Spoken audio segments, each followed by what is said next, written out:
Chapter 26, The Television Chocolate Room. The TV family, together with Charlie and Grandpa Joe, stepped out of the elevator into a room so dazzlingly bright and dazzlingly white that they screwed up their eyes in pain and stopped walking. Mr. Wonka handed each of them a pair of dark glasses and said, "Put these on quick and don't take them off in here whatever you do. This light could blind you." As soon as Charlie had his dark glasses on, he was able to look around him in comfort. He saw a long, narrow room. The room was painted white all over. Even the floor was white, and there wasn't a speck of dust anywhere. From the ceiling, huge lamps hung down and bathed the room in a brilliant blue-white light. The room was completely bare, except at the far ends. At one of these ends, there was an enormous camera on wheels, and a whole army of Oompa Loompas was clustering around it, oiling its joints and adjusting its knobs and polishing its great glass lens. The Oompa Loompas were all dressed in the most extraordinary way. They were wearing bright red spacesuits, complete with helmets and goggles. At least they looked like spacesuits, and they were working in complete silence. Watching them, Charlie experienced a queer sense of danger. There was something dangerous about this whole business, and the Oompa Loompas knew it. There was no chattering or singing among them here, and they moved about over the huge black camera slowly and carefully in their scarlet spacesuits. At the other end of the room, about 50 paces away from the camera, a single Oompa Loompa, also wearing a spacesuit, was sitting at a black table gazing at the screen of a very large television set. "Here we go!" cried Mr. Wonka, hopping up and down with excitement. "This is the testing room for my very latest, greatest invention, television chocolate." "But what is television chocolate?" asked Mike TV. "Good heavens, child, stop interrupting me," said Mr. Wonka. "It works by television. I don't like television myself. I suppose it's all right in small doses, but children never seem to be able to take it in small doses. They want to sit there all day long staring and staring at the screen." "That's me," said Mike TV. "Shut up," said Mr. TV. "Thank you," said Mr. Wonka. "I shall now tell you how this amazing television set of mine works. But first of all, do you know how ordinary television works? It is very simple. At one end, where the picture is being taken, you have a large movie camera and you start photographing something. The photographs are then split up into millions of tiny little pieces, which are so small that you can't see them, and these little pieces are shot out into the sky by electricity. In the sky, they go whizzing around all over the place until suddenly they hit the antenna on the roof of somebody's house. They then go flashing down the wire that leads right into the back of the television set, and in there, they get jiggled and joggled around until at last every single one of those millions of tiny pieces is fitted back into its right place, just like a jigsaw puzzle. And presto! The photograph appears on the screen." "That isn't exactly how it works," Mike TV said. "I'm a little deaf in my left ear," Mr. Wonka said. "You must forgive me if I don't hear everything you say."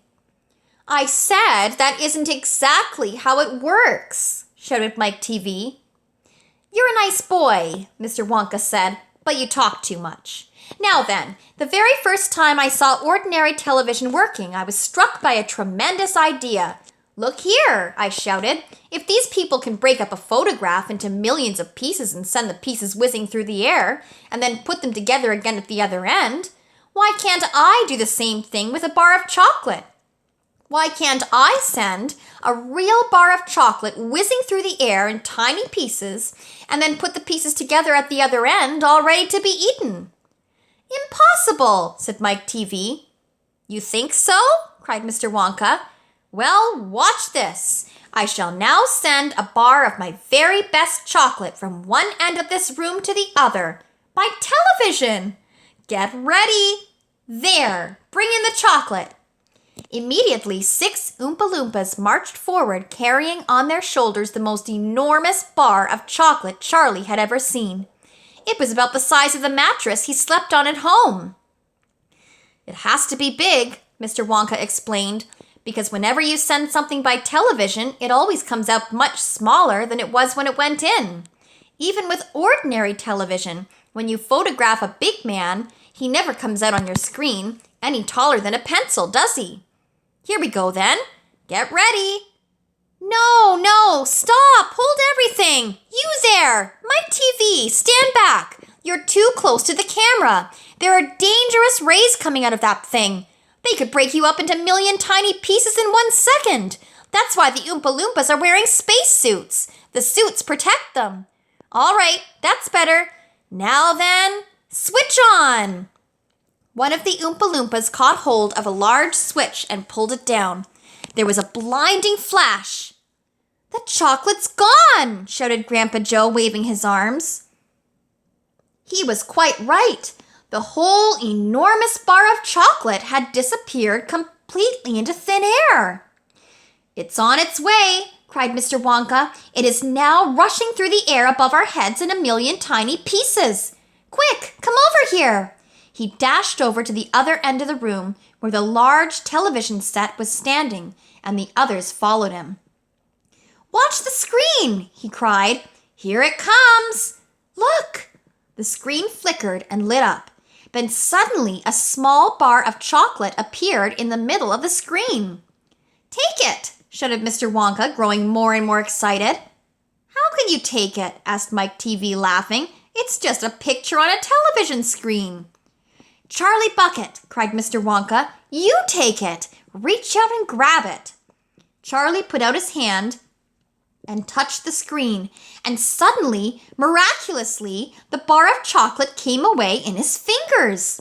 He was so surprised he nearly dropped it. Eat it, shouted Mr. Wonka. Go on and eat it. It'll be delicious. It's the same bar. It's gotten smaller on the journey, that's all. It's absolutely fantastic, gasped Grandpa Joe. It's a miracle.